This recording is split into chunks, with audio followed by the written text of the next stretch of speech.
Let's face it, my biggest fear ever is the day I went for a medical examination. As a pilot, I had to go every 6 months, and it revealed I had a blockage in the aortic valve. And on the spot, you just walk in, on the spot, your license is revoked. So on the spot, my career, my income, even my identity just suddenly snatched away from me.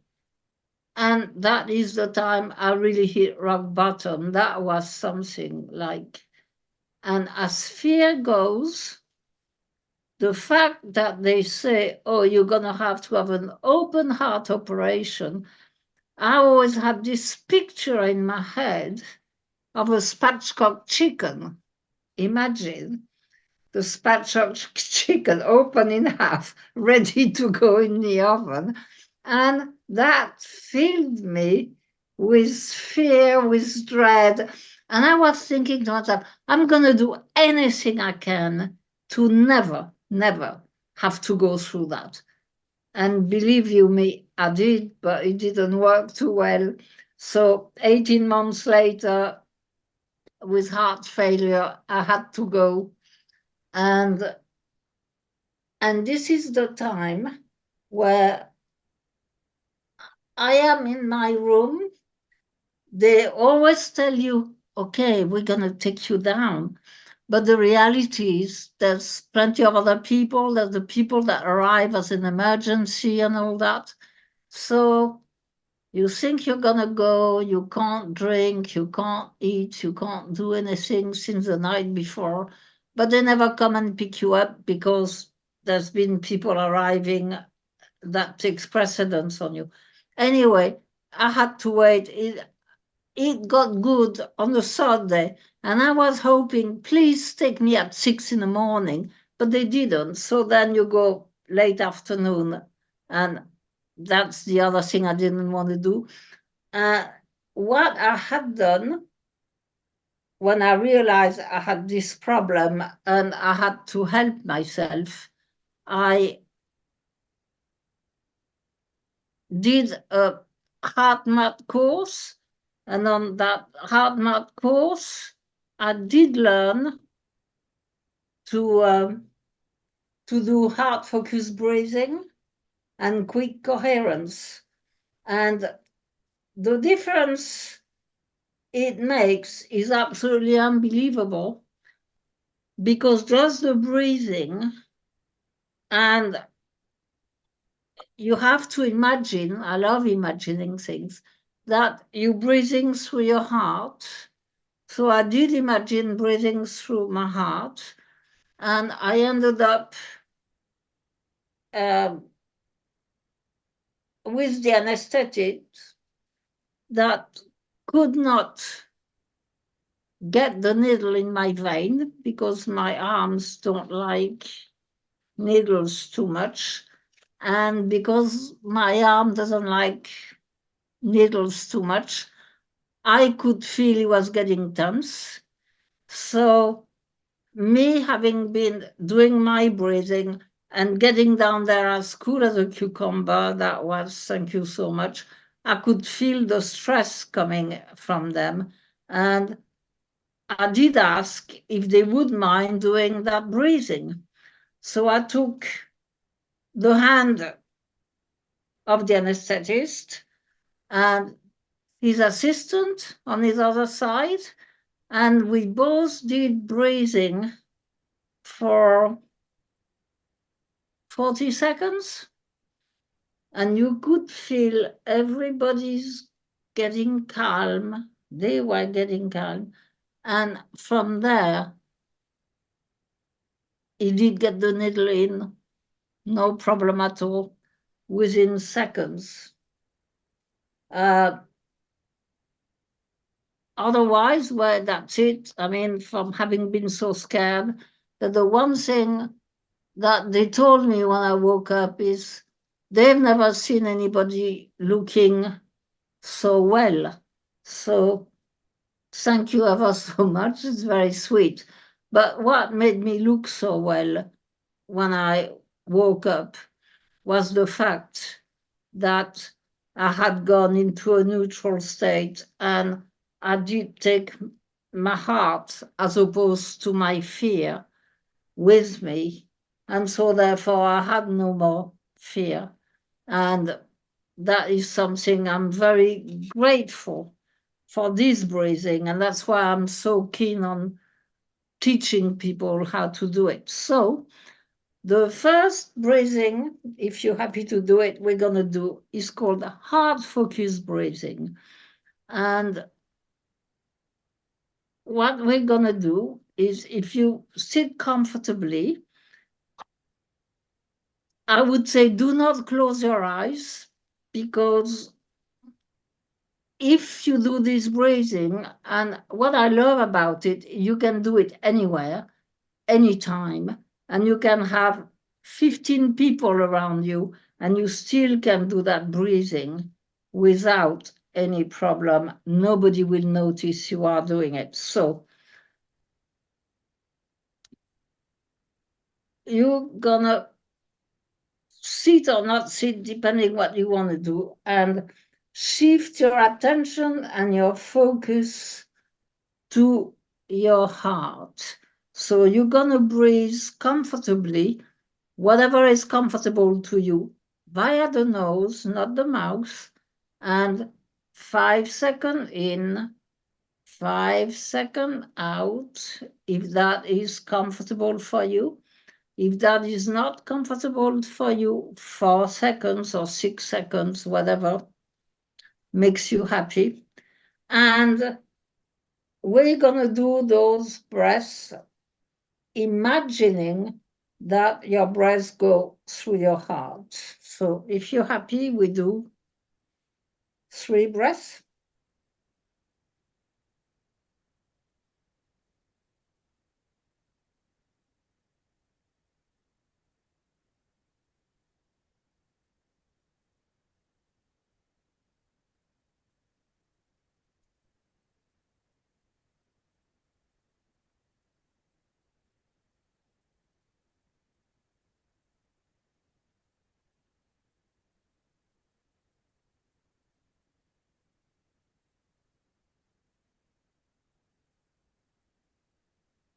Do you perceive a shift in the way you feel?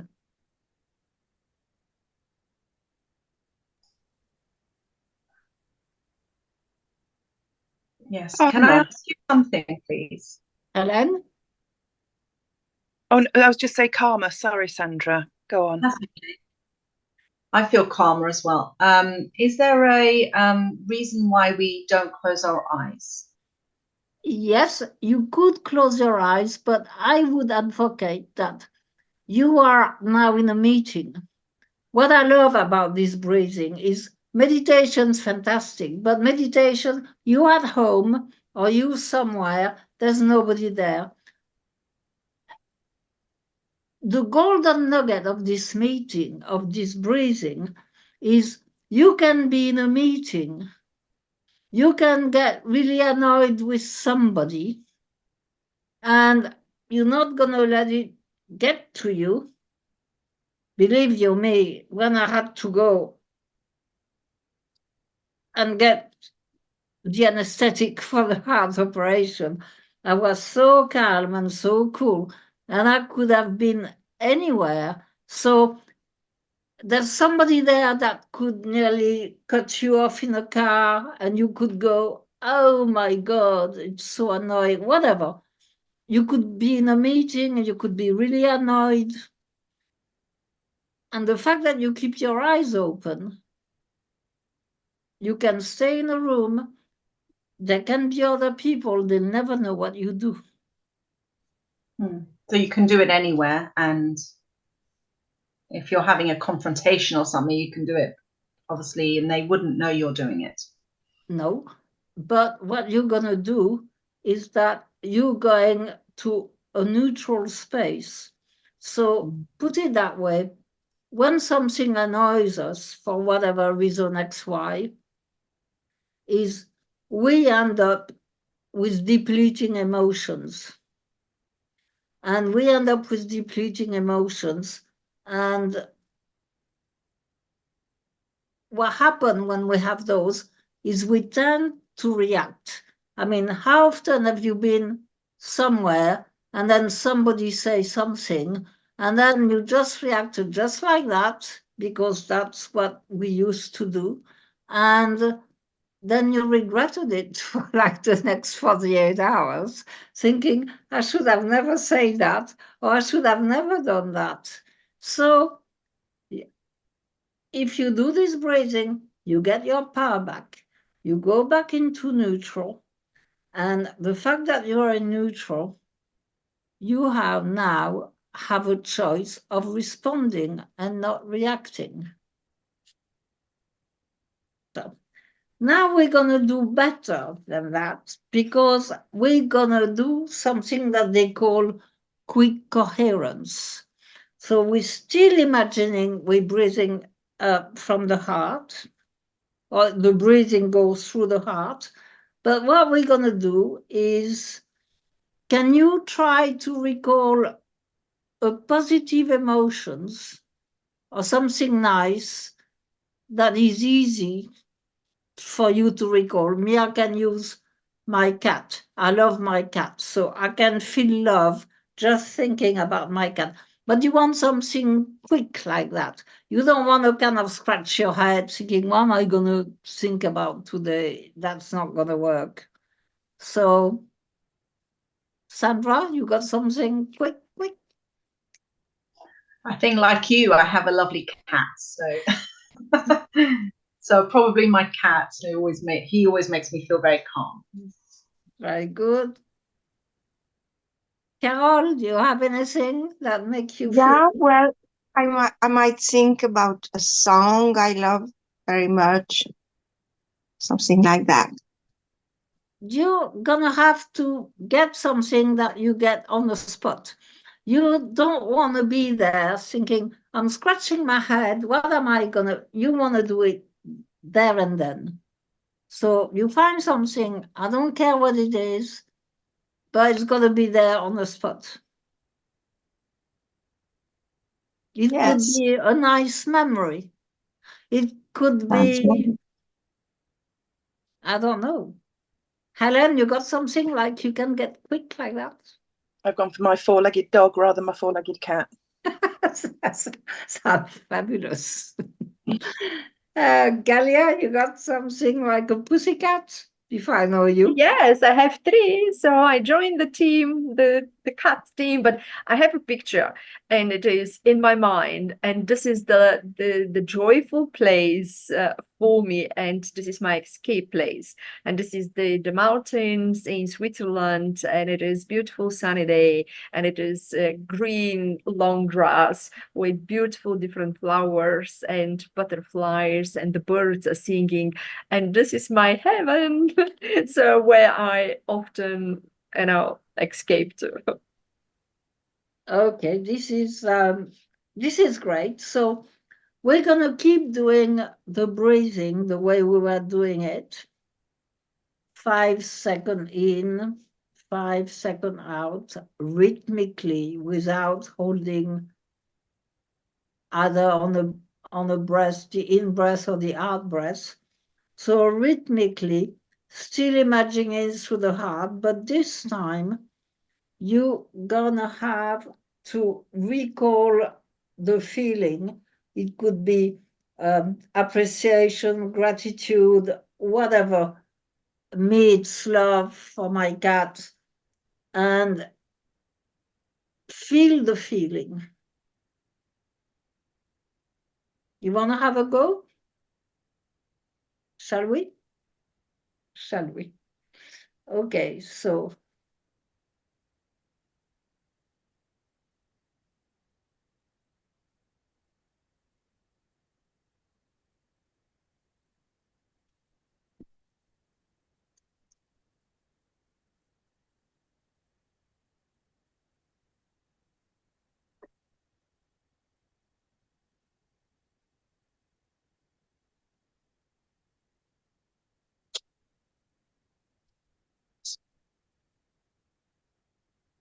If you lose the feelings, not to worry, you gently bring it back.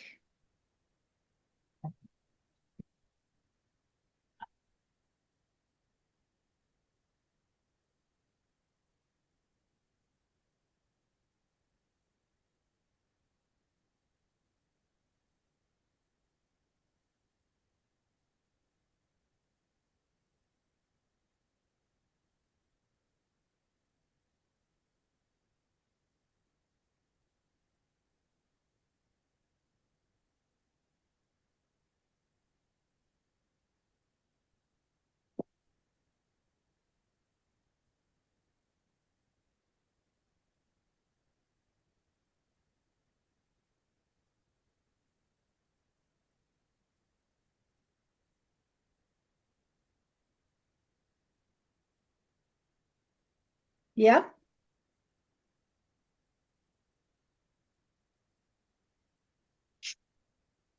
Can you hold the feeling for a while? Yes, yes. No, no. Maybe, maybe. Galia, yes. Helen, yes. No. Yes. So everybody can hold the feeling. If it goes away, it's nothing to worry about. Just gently bring it back in. It does happen more often than not, and we cannot always hold it. But being able to do that, and being able to do that quickly, because 3-4 breaths, where 3 breaths would be with 5 seconds in, 5 seconds out, 30 seconds, 4 breaths would be 40 seconds. We can really be totally in charge of our emotions and not let any depleting emotion get the better of us, and then say things that we will regret. And not only it's not what we're going to say, it's the way it makes us feel, because it's destroying us in lots of ways. We don't need to feel like, I can't say it, I'm supposed to speak nicely, otherwise I'm going to be ticked off at the end. So you really want, we all want to be in charge and decide how we're going to feel. I will not give you my power. It's my power and it's my decision. And if I have to change some belief, etc., I will, because for me, there's so many beliefs that I had and I had to get rid of, because sometimes things happen, like when I lost everything the day I went to this lovely cardiologist and I lost my job and my house and everything else. You know, I mean, we can go sit, cry. You can't control what others say, but you can control how you react. You got it down to a T, Sandra. Congratulations. This is exactly it. We can stay true to ourselves.